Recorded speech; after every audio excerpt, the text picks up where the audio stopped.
City Manager Stirling, we know we need more equipment for the police department, more money for the people that work there. How can we go about getting it? Well, before I answer that question, I think it's fair to state that the situation in the police department is merely one example. It applies equally as well to all departments of the city. Well, what is the solution?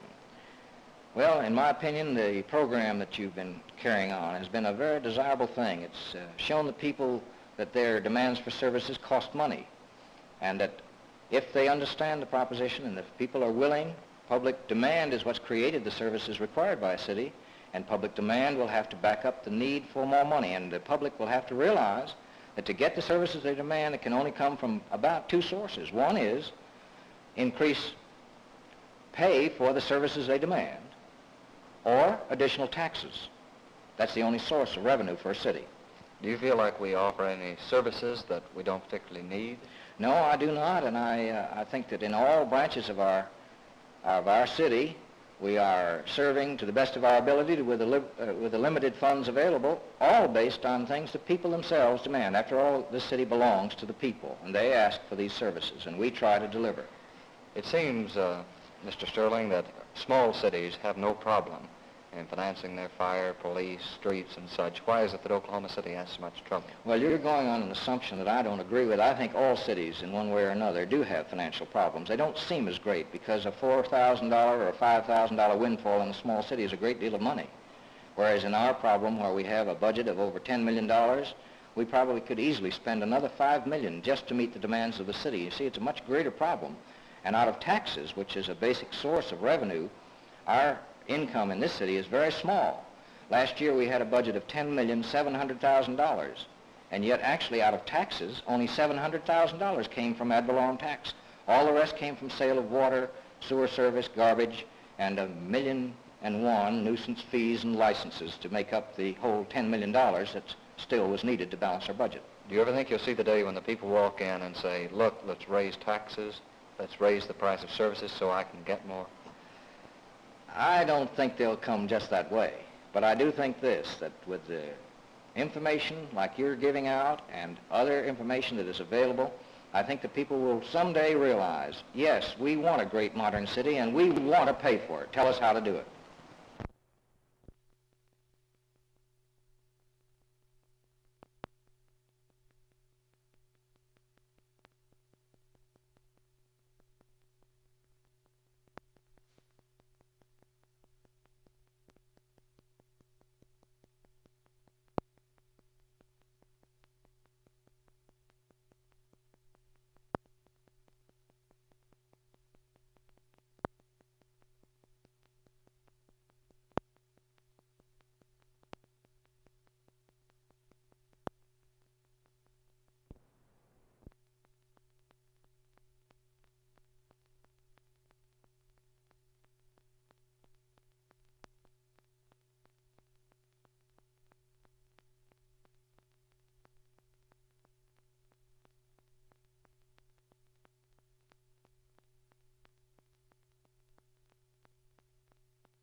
Some of the polls say Oklahoma is 5th in the nation coming up this fall. What do you think?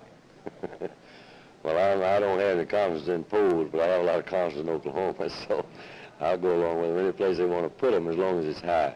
The Sooners have been criticized for recruiting Texas football players, and you've been known for going out of state to find football players. Do you think it's ethical? I don't know what I've been known for going out of state to find them, and if I was in Texas, well, I wouldn't like it near as much, but I don't care where they're from. They can be from Hoboken or any place else. I think there's nothing wrong with going out and recruiting football players. We hope to get some out-of-state boys ourselves.